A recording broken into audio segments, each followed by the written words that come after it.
Hello guys, welcome back to 1878 Blues. Ignore the fucking hair, I don't know what's going on with it. But yeah, Newcastle won, Everton won.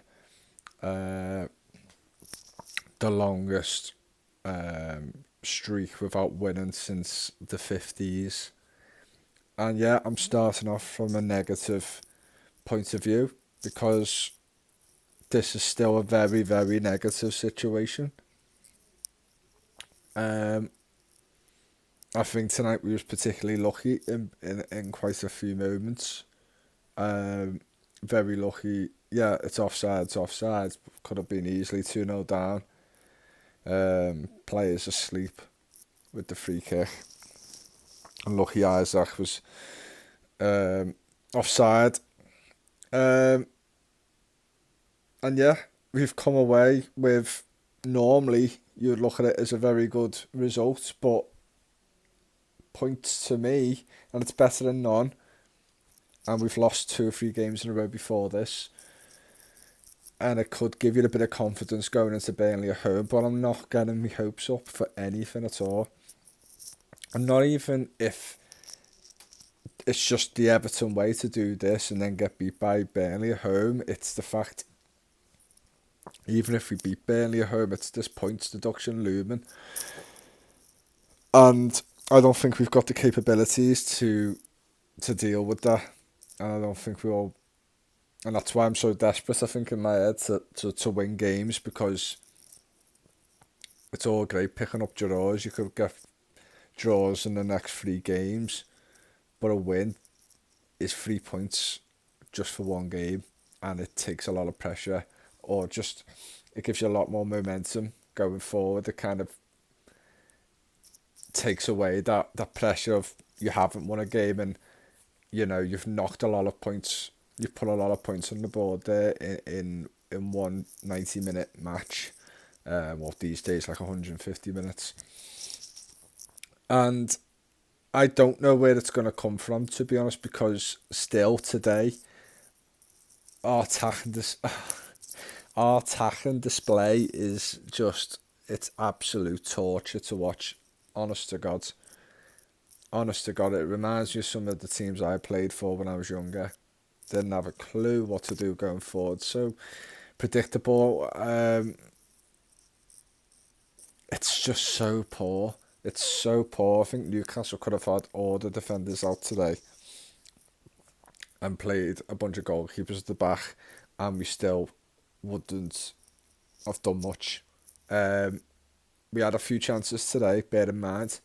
Again, just gilt edge chances. It baffles me how long a situation like this can go on for. It's kind of gone on all season, to be honest, but the Tarkowski header in the first half it's just ridiculous how he hasn't got that on target. Like, it actually blows me mind how many times these players seem to do it. But their goal was far too easy. Far too easy. I don't care what anyone says. Isaac, to me, didn't do much. Kind of just run at his man. No unbelievable piece of skill to get past Branthwaite, and Branthwaite looked. I wasn't too particularly happy with his performance tonight. I thought he looked a bit like Bambi on ice. He was falling all over the place. I thought he was getting out muscled.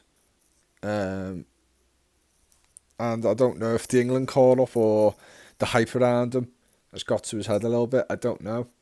I thought Tarkowski. I thought we got away with it basically today. I thought Newcastle had their chances, especially second half with the cleared off the line by Michalenko. I thought we kept Harvey Barnes kind of quiet compared to how he normally is, or when he plays a lot in when it was for Leicester or Newcastle. So we didn't do a too bad job on him. I thought Godfrey was a bit better today. I thought Ashley Young played all right. There's some players there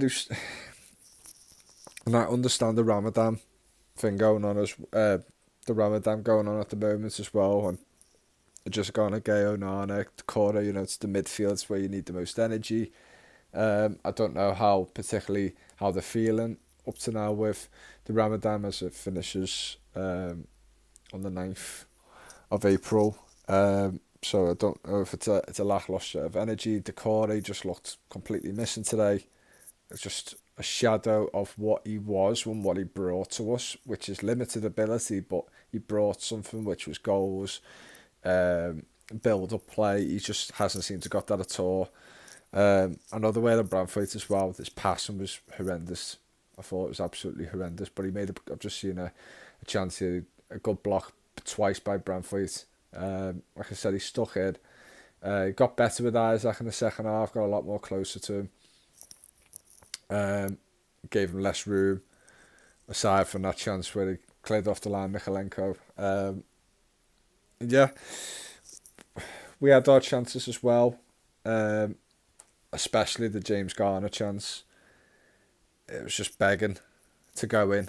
I thought it was in, to be honest. I thought it was going to hit the right side, the left-hand side of the post, facing the goal, the inside of the post, sorry, and going in. And unfortunately it didn't, and you just think to yourself, we're not getting any sort of luck, even though I said in my last video we don't deserve it, and we don't. But sometimes you do need it when you are fucking shite, and it could change the season. A moment could change the season. And we was lucky with Phil Dummett coming on. Completely forgot he played football. Completely forgot he plays in Newcastle. His second appearance or something like that since 2022. But in my head, as an Everton fan, I only expect Phil Dummett to score a 30-yarder.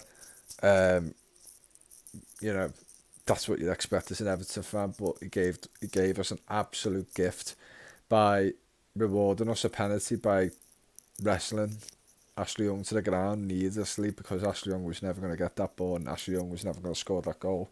And also the service was, like, again, off with that cross and needless. And Dominic Calvert-Lewin's stepped up. I'm not going to lie, I kind of feel numb in them moments. I go, it happens, it is what it is.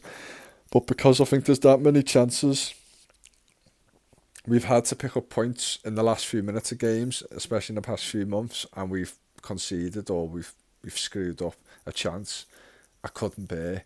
And my dad was about 30 seconds ahead, and I had to cover my ears because I was just waiting for him to shout or flip, and call him fucking useless or something, I don't know.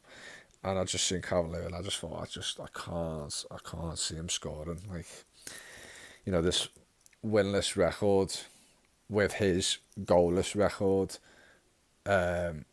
it's just a lot in that moment. And I just, luckily it went in. It wasn't a great penalty at all. Luckily Dubravka got a hand to it, but it went in the back of the net. Made up, but obviously as an Everton fan, especially when 9 minutes gone up as well, where I don't know where that fucking come from, let's be honest. Haven't got a clue. That come up, I just thought, well, there's only going to be one winner here. And we had our chances potentially, There's McNeil was through towards the end as well. Should have done more with his chance. He looked very lacklustre again today. Just not quick thinking at all. It's just very laboured.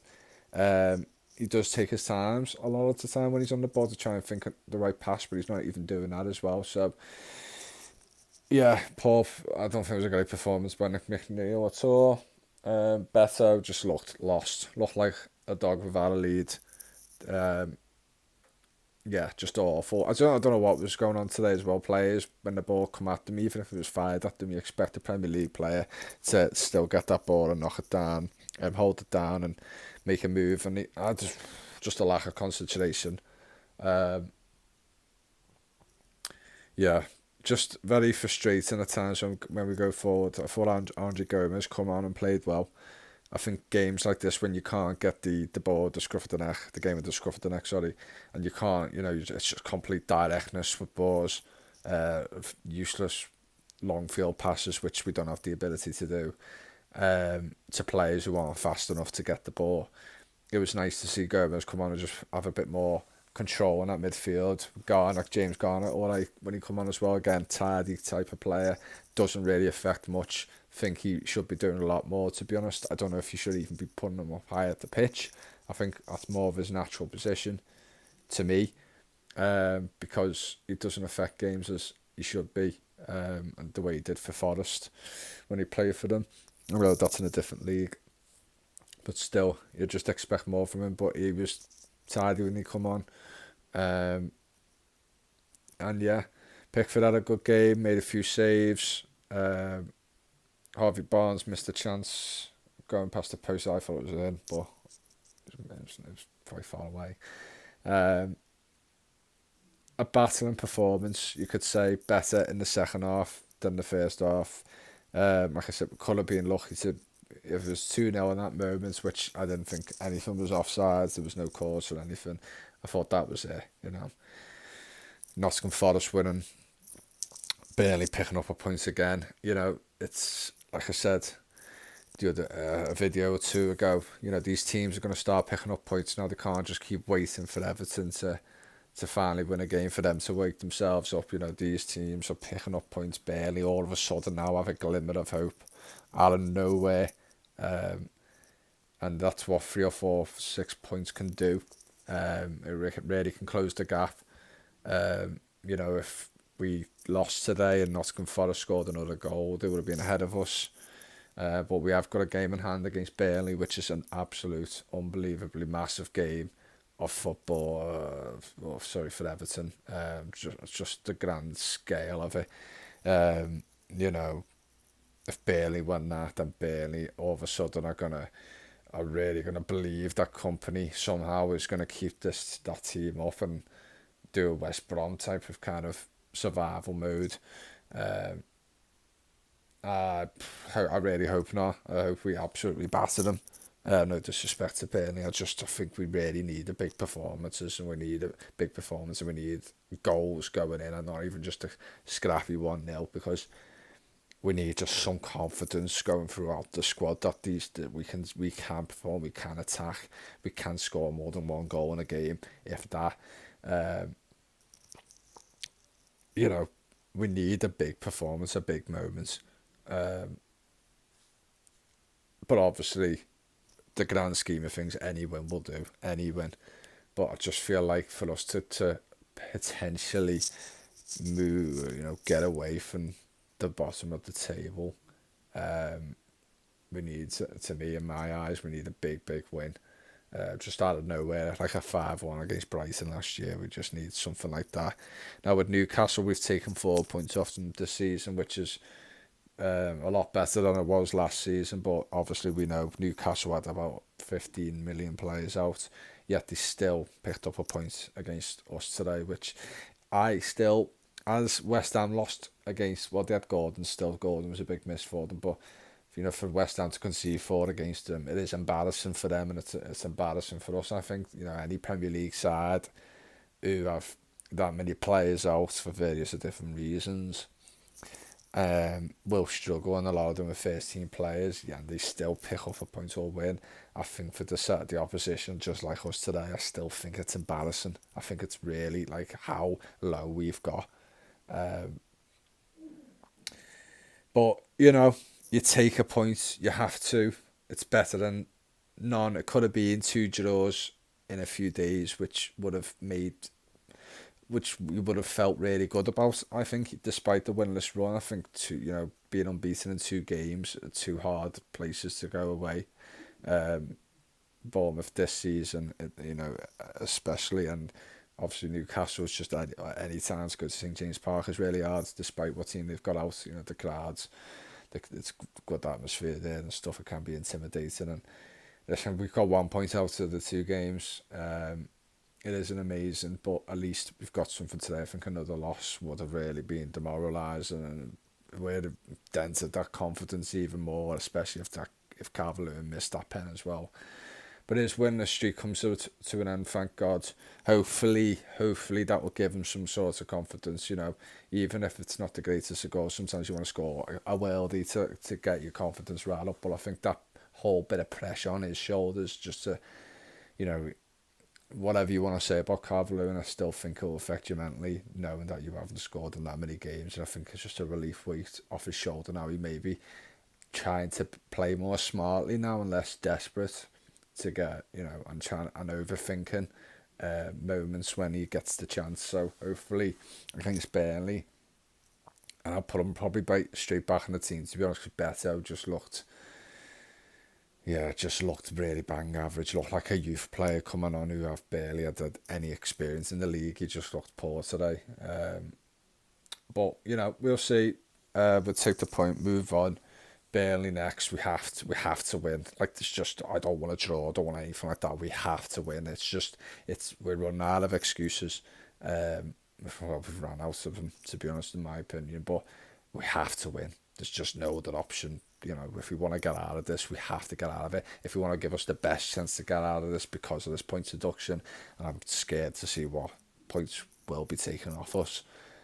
We have to win games, because we literally have no chance. Then we'll have no chance of staying up.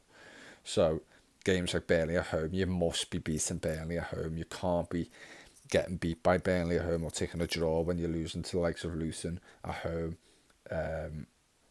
And games like that, you've got Sheffield United in the running as well at home. You have to be beating both of them. You have to. Them 6 points could be massive, especially when you're playing teams like them at the bottom of the table, which is, you have to beat both of them at home. There's just no fucking excuse, and I'm sorry for swearing, but there's no excuse if we don't beat these two at home. And I don't think personally we deserve to be in this league anyway, but it will really cement a lot of people's opinion then that we don't deserve to be in the league if we can't beat them two at home, despite how shite we are. But move on. Hopefully we can have a better end of the week as well, and hopefully take 4 points in 2 games. Let's hope.